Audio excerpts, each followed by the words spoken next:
आप मुझे ये बताएं कि आप गल्फ़ की किस किस कंट्री से ऑपरेट कर रहे हैं? हम लोग सऊदी से करते हैं, कुवैत से करते हैं, बहरीन है, मस्कत है और आपका दुबई, यूएई पूरा हम लोग देखते हैं। सर वीज़ा रेशो की एक बात हम करते हैं तो क्या वीज़ा रेशो आप देखते हैं?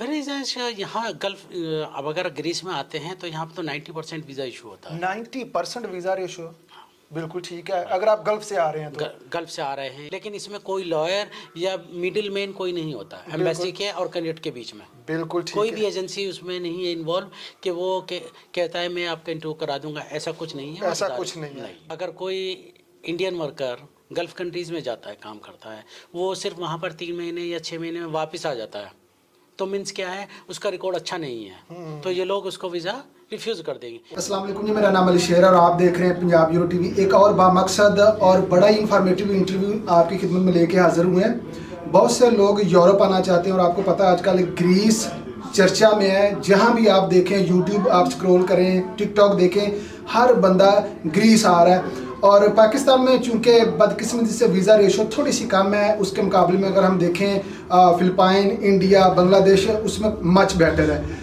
लेकिन जो पाकिस्तानी गल्फ़ में रहते हैं, जो इंडियन कम्युनिटी गल्फ़ में रहती है, उनके लिए जो वीज़ा एक्सेस है वो उसकी रेशो बहुत अच्छी है। जिस शख्सियत को हमने आज मदऊ किया इंटरव्यू में, आप देख सकते हैं, ये मैस्कोट इंटरनेशनल इनकी कंपनी है रिक्रूटमेंट। और ये जितनी भी गल्फ़ कंट्री हैं उसमें जितने भी स्पेशली इंडियन कम्युनिटी रहती है, ये उनको फैसिलिटेट करते हैं। हम इनसे बात करते हैं क्या तरीकाकार है और कौन से लोग एलिजिबल हैं और उनके पास कौन से डॉक्यूमेंट्स होने चाहिए कि वो ग्रीस के लिए अप्लाई कर सकें। सर अस्सलाम वालेकुम, थैंक यू सो मच, आपने हमें टाइम दिया।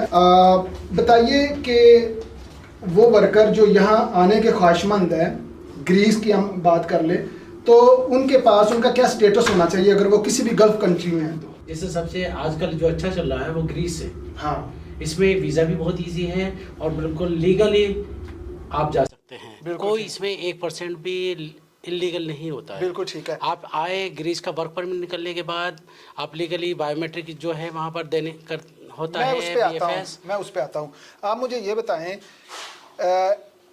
कैटेगरीज आप बता दें कि स्किल्ड वर्कर क्या उनकी भी डिमांड है और आम वर्कर की भी हम बात कर लेते हैं। दोनों की डिमांड है, स्किल और नॉन स्किल्ड। लेबर वगैरह फार्मिंग की डिमांड है और आपको जितने टेक्निकल हैं सबके, बिल्डिंग कंस्ट्रक्शन के वर्कर की डिमांड है। बिल्कुल ठीक है।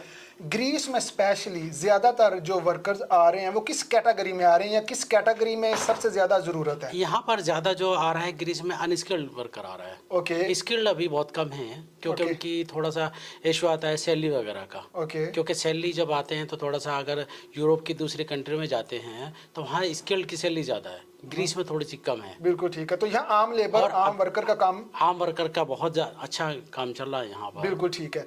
अच्छा, मुझे ये बताएं कि क्या डॉक्यूमेंट्स रिक्वायर होते हैं जब कोई भी कोई भी वर्कर या कोई भी इंडियन शहरी आपके पास आता है, तो क्या उसके पास स्टेटस होना चाहिए? उनके पास एक तो पासपोर्ट होता है लीगली तो फर्स्ट, और लेबर वगैरह के लिए तो और कुछ ज़रूरत नहीं होती। आप बर्थ सर्टिफिकेट होते हैं, एजुकेशन डॉक्यूमेंट जो भी होते हैं, तो उसके बेस पे वर्क परमिट इजी ग्रीस का आता है। बिल्कुल ठीक है। अच्छा, मुझे ये बताएं, टाइम ड्यूरेशन की हम बात कर लेते हैं। टाइम इसमें 2 मंथ भी लगते हैं, 3 मंथ भी हो जाते हैं, समटाइम 4 मंथ भी हो जाते हैं। क्योंकि डिपेंड करता है एम्प्लॉयर पर। ओके। अगर एम्प्लॉयर के पास कोटा होता है जी, तो वो लोग जल्दी वीज़ा इशू कर देते हैं, वर्क परमिट। सम टाइम वो लोग अप्लाई करते हैं और जिसमें कुछ टेक्निकल इशू आ जाता है जिसकी वजह से डिले भी हो जाता है work permit. Some time 2 month, 3 month, 4 month भी डिले हो जाता है। So maximum 4 month. 4 मंथ में वीज़ा इशू बिल्कुल ठीक है। सर, वीज़ा रेशो की एक बात हम करते हैं तो क्या वीज़ा रेशो आप देखते हैं? वेरी यहाँ गल्फ अब अगर ग्रीस में आते हैं तो यहाँ पर तो 90% वीज़ा इशू होता है। 90% वीज़ा रेशो, बिल्कुल ठीक है। अगर आप गल्फ से आ रहे हैं तो? गल्फ से आ रहे हैं या इंडिया से आ रहे हैं तो 90% वीज़ा इशू होता है। अब अगर कंपेयर करते हैं किसी दूसरी कंट्रीज़ में, लाइक जर्मनी, फ्रांस या इटली, तो वहाँ पे रेशो रिजेक्शन का बहुत ज़्यादा आता है। बिल्कुल ठीक है। और ग्रीस में तो मिनिमम रेशो है क्योंकि यहाँ की गवर्नमेंट जो है बहुत अच्छी फैसिलिटी करती है। ग्रीस की एम्बेसी बहुत अच्छी, कोई टफ इंटरव्यू नहीं लेती है इतना ज़्यादा। बिल्कुल ठीक। इंटरव्यू क्या वो हिंदी में लेते हैं और इंटरव्यू में क्या पूछते हैं, ये दोनों चीज़ें बता दें। देखिए सऊदी ये आते हैं ग्रीस एम्बेसी में, जी, जी। तो वहाँ पर वो फैसिलिटी करते हैं कि वो हिंदी में या पंजाबी में लोग इंटरव्यू कर लेते हैं। इतना इसीलिए ग्रीस जो है वो इजी है यूरोपियन कंट्री में, क्योंकि वो इंग्लिश नहीं मांगते। अब लेबर कैटेगरी है तो ये लोग इतना अंडरस्टैंड है कि वो अगर लेबर कैटेगरी है तो इंग्लिश में बात नहीं कर पाएगा। बिल्कुल ठीक अब है। अगर जाते हैं आप किसी दूसरी कंट्रीज़ में, लाइक इटली में जाएंगे या फ्रांस में जाएंगे, जर्मनी में जाएंगे, तो वो लोग इंग्लिश में बात इंग्लिश की करते हैं। डिमांड करेंगे। वहाँ पर रिफ्यूज़ हो जाते हैं। इंडियन वर्कर जो होते हैं, कुछ इंडियन पार्ट ऐसे हैं जो कि इंग्लिश बोल ही नहीं पाते हैं, बिल्कुल ठीक। लेकिन कुछ पार्ट ऐसे हैं आएंगे केरला में या किसी दूसरे अदर स्टेट में, वहाँ पे तो फुल इंग्लिश है, तो वो बिल्कुल इशू ठीक। नहीं आता होगा। बिल्कुल ठीक लेकिन है। ग्रीक में एम्बेसी इतना ज़्यादा टफ इंग्लिश में बात नहीं करती बिल्कुल ठीक है। अगर किसी भी वर्कर पे इंग्लिश नहीं आती है तो वहाँ पे इजीली ट्रांसलेट बिल्कुल ठीक है। वो बात करते हैं। अगर आपको इंग्लिश आती है तो क्या उसके चांसेस बढ़ जाते हैं या इससे कोई फर्क नहीं पड़ता? हाँ नहीं, वो थोड़े से चांसेस बढ़ जाते हैं, क्योंकि एम्बेसी जो वो देखती है फीडबैक, उसने कहाँ विजिट किया है, पहले क्या वर्क है, कि इसका रिकॉर्ड क्या है, बिल्कुल तो ठीक वो है। देखते हैं किसी भी दूसरी कंट्री में कितने दिन उसने काम किया है। बिल्कुल ठीक, बिल्कुल ठीक है। जैसे अगर कोई इंडियन वर्कर गल्फ़ कंट्रीज़ में जाता है, काम करता है, वो सिर्फ वहाँ पर 3 महीने या 6 महीने में वापस आ जाता है, तो मीन्स क्या है, उसका रिकॉर्ड अच्छा नहीं है, तो ये लोग उसको वीज़ा रिफ्यूज़ कर देंगे। ओके। क्योंकि जो अगर गल्फ़ कंट्री में भी वर्क नहीं कर पाता तो वो हमारे यहाँ के क्या काम करेगा। बिल्कुल ठीक है। अच्छा, सीधा सीधा ये बता दें कि इंटरव्यू में बेसिक 2-4 बातें क्या वो पूछते हैं? इंटरव्यू में तो बेसिक इतना कोई टफ नहीं करते हैं वो लोग। एम्प्लॉयर की सारी डिटेल कंफर्म करते हैं, आप क्यों जाना चाहते हो, आपकी सैलरी क्या है, सैलरी, बाकी इतनी ज़्यादा टफ नहीं है ग्रीस का तो इंटरव्यू। आप मुझे ये बताएं कि आप गल्फ की किस किस कंट्री से ऑपरेट कर रहे हैं? हम लोग सऊदी से करते हैं, कुवैत से करते हैं, बहरीन है, मस्कत है, और आपका दुबई यूएई पूरा हम लोग देखते हैं, जिसमें हेल्थ केयर है स्पेशल और नॉन हेल्थ केयर, हम लोग दोनों में करते हैं। बिल्कुल ठीक है। अब आते हैं हेल्थ केयर में, तो हम लोग सऊदी में मिनिस्ट्री ऑफ हेल्थ वगैरह का करते हैं, मिनिस्ट्री ऑफ एजुकेशन है, मिनिस्ट्री ऑफ यानी जो पढ़े लिखे लोग वहाँ सऊदी वहाँ आना पे चाहते हैं, मिनिस्ट्री एजुकेशन थोड़ा सा में, हेल्थ में, तो वो भी आप करते हैं? हाँ वो भी हम लोग करते हैं। बिल्कुल ठीक है।